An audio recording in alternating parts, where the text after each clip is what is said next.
Welcome to the DraftKings Daily Trot. I'm Jason Gilba, JGilba11. With me is Russell Clay at Russell J. Clay. Taking a look at tonight's 12-game slate here on DraftKings. And overall, we talked about kind of pitching. It seems like, a lot of GPP arms that kind of could go either way, which I guess would transition into, a similar aspect for the hitters.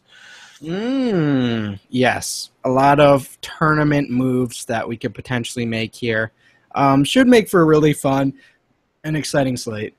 Yeah, definitely. And jumping into the first game, you got Padres and Pirates. Ryan Vogelsong versus Edwin Jackson. For me, it's all about pricing here as far as who I want to target. I'm just can't get behind the over 5K prices for the Pirates outfielders. It's just something I haven't been diving into. I probably don't plan on diving into for the rest of the year if they're at that price. That's just way too expensive. We obviously saw a slight discount from McCutchen yesterday, but not really something I'm into using today. No, I think Josh Harrison is an intriguing option, a punt second base value guy. I don't mind him in cash games. I do think he's a guy who can kind of get on base and provide a couple of runs, maybe stolen base. Outside of that, I'm really just not on anyone here, and the same kind of goes for the Padres side. Obviously, you can make a case for some of the lefties against Vogelsong, but Slater's around other price guys, Dickerson, Schimpf are around other price guys. I'm off of this game more here on DraftKings. I didn't mind some of the guys on FanDuel, but I'm off here. Yeah, they're just too expensive. I'm all set.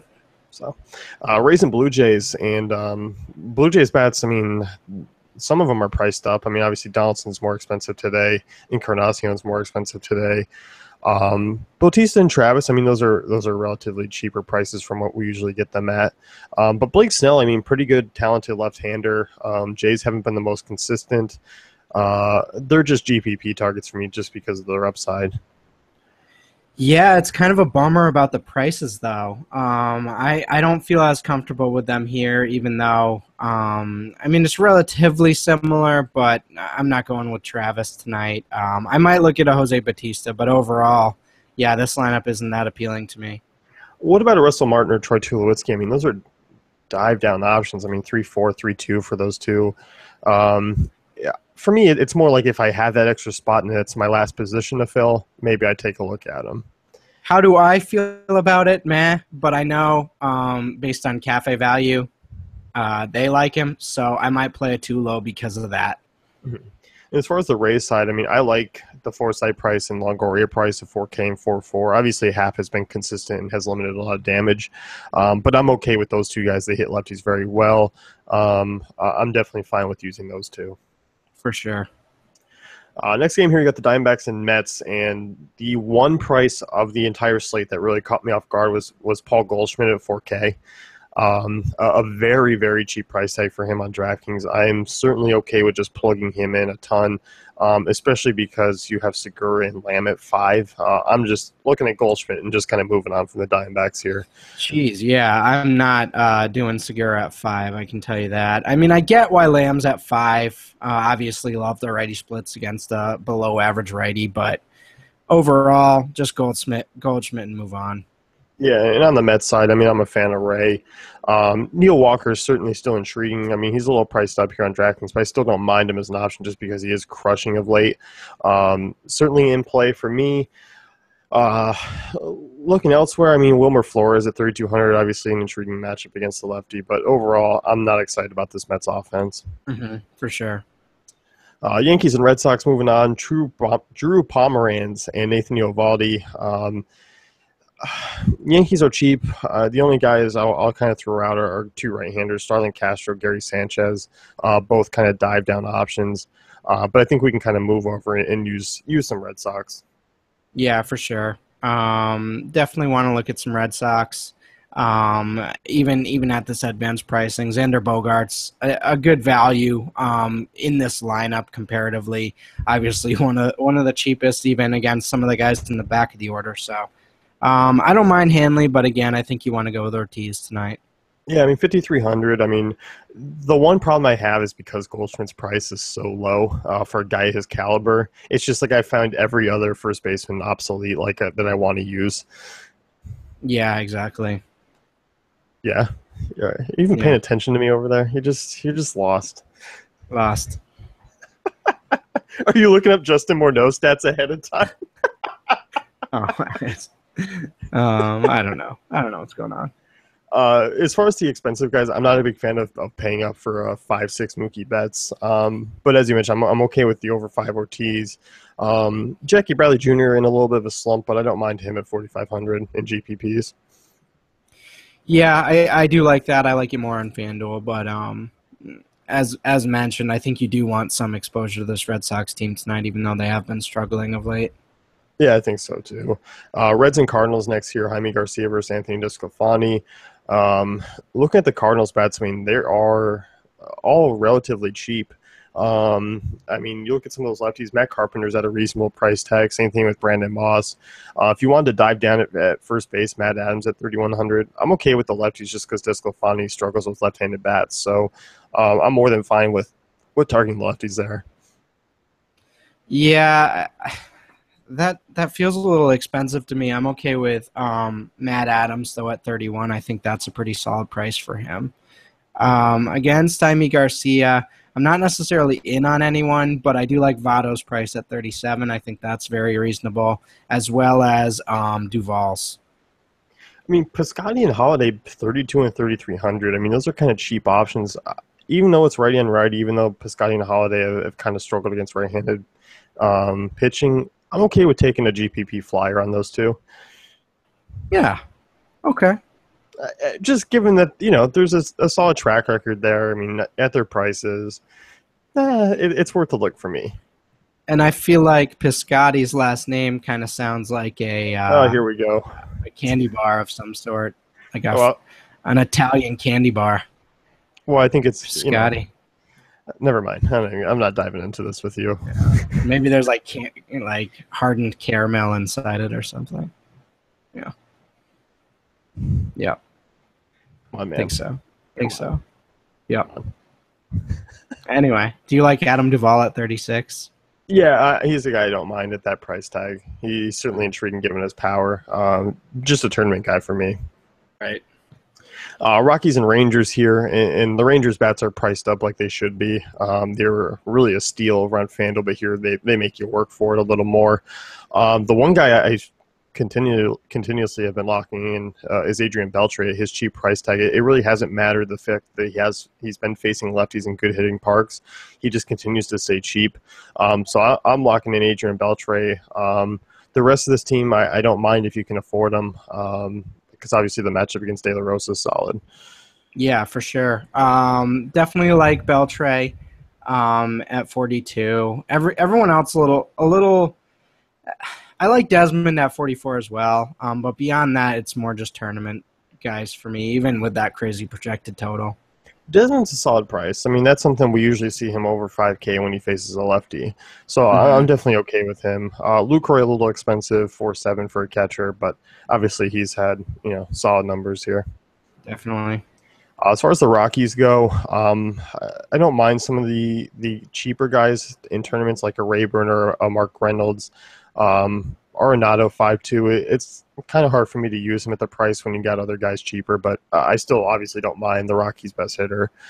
Yeah, for sure. It definitely looks different without Carlos Gonzalez in there, but in terms of tonight, I don't think that really changes much. You look at Arenado, obviously overpriced, but something I'm looking at. I liked LeMahieu on FanDuel. Don't really like him at his price here. Yeah, that's way too high. And I think, the Rockies are kind of overpriced in general outside a couple of the value bets. Mm-hmm. Angels and Cubs next year, Jason Hamill versus Ricky Nolasco. Cubs are priced up quite a bit as they really have been against a mediocre righty. I'm okay with them as far as one-offs go. I don't think I can afford the full stack unless I truly pay down to pitching. But obviously Rizzo and Bryant are two of the standout options. Yeah, I mean, you got to like them. It's just whether you can fit them in or you decide you want to pay up for them over David Ortiz or something like that, which I probably won't be.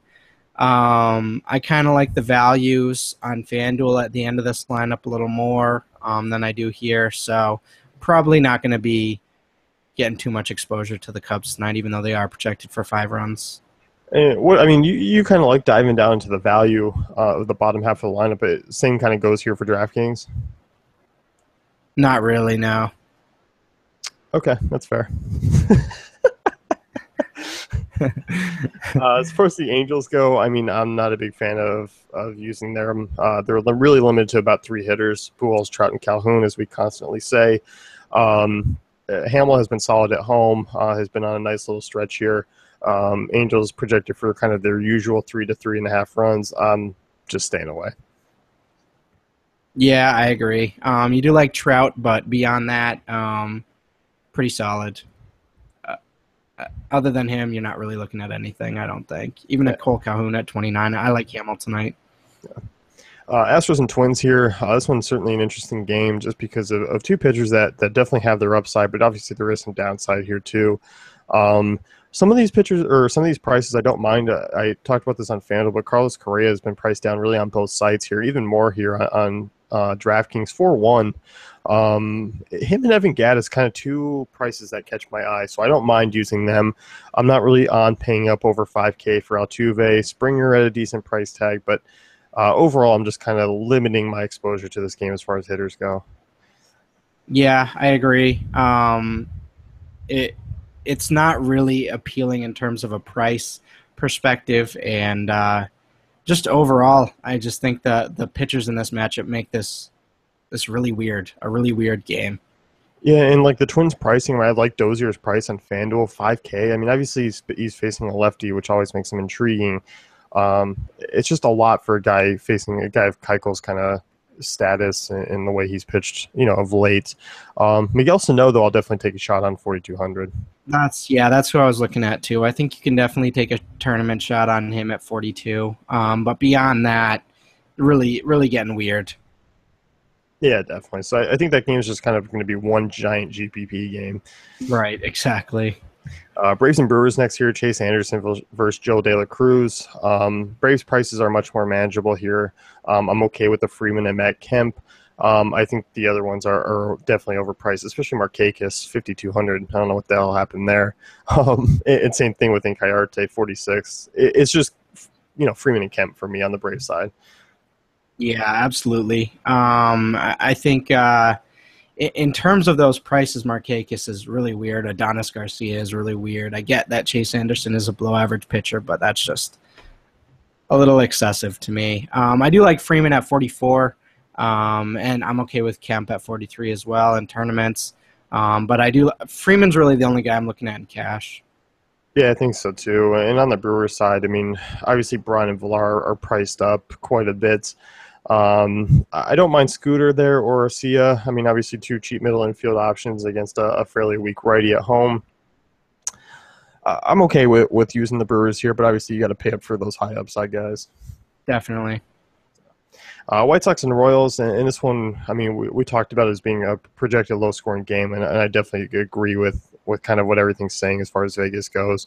But I don't mind a couple of bats here, and really Lorenzo Cain, once again, kind of a standout lefty masher. Very cheap, even though, obviously it's against an above-average lefty. I'm still okay with using him at his price. Yeah, I do like that call. Pretty cheap there. I'm not really looking at anyone else in the lineup, but yeah, for him hitting third there at 35 is really solid. Yeah, definitely. And on the White Sox side, I mean, if you wanted to make a move in GPPs, I think attacking Ian Kennedy with left-handers is certainly a good spot to do it, just given he gives up a ton of homers, 2.00 homers per nine to lefties since last year, 341 WOBA. I'm okay with an Eaton, Morneau, Melky Cabrera, especially at those prices. It's worth a look to take a shot on. For sure. I think they're definitely worth tournament shots, especially like you mentioned, Morneau and Eaton. And obviously they come at a reduced price because of the matchup. So I do like that. Not going to go crazy with it, though. Yeah, no, me either. Orioles and A's, Giovanni Gallardo, Ross Detweiler. Even though Baltimore hasn't been good against lefties this year, Detweiler is just the guy who just allows a ton of production for right-handed bats. And the prices here are quite enjoyable. I mean, Machado is your most expensive at 5,100. But when you get Jones and Scope and Trumbo at somewhat discounts, I mean, I'll definitely be jumping all over those guys. Yeah, I absolutely agree with that. I think in terms of of Adam Jones. He's kind of being an interesting value in my mind, as well as a Jonathan Scope. And I think once you put those two guys in, I think you can throw Machado in there and feel a little more comfortable about your roster construction. So that's kind of what I'm looking at there in terms of stacking. And I don't mind Scope in the tournament. No, I don't either. And on the A side, I mean, there's a couple lefties that catch my eye. I think Coco Chris, if you wanted to make a move in tournaments, kind of hoping for a high upside game out of the leadoff spot. But Stephen Vogt, I mean, definitely can take advantage of Giovanni Gallardo's struggles against left-handers. For sure. So, moving on to the next game here, you got the Tigers and Mariners. Felix Hernandez versus Justin Verlander. Some of these prices are intriguing for me just because there are two quality pitchers on the hill. I don't mind taking shots with basically both Martinez's, JD and Victor, and also a Kinsler at 4-1. I'm not quite paying up $4,900 for Miguel. No, that's a little excessive to me. I do like Kinsler at 41 now. I'm okay with Victor Martinez at 38 as well, but more tournament than anything else. And I think we kind of went over this on FanDuel. I definitely like the Cruz Seager or the Cano Seager grouping more than you. Although I have to imagine the Seager pricing is a little intriguing. 3,100. I mean, yeah, that's certainly something to keep an eye on. And even Cano's price is at 4,200, something that's not bad. Yeah, so I mean, I do think I like him a little bit more here because those are significant drop downs. Mm-hmm. So let's go wrap things up with the DK Daily Trot. Be sure to check out DaveFantasyCafe.com.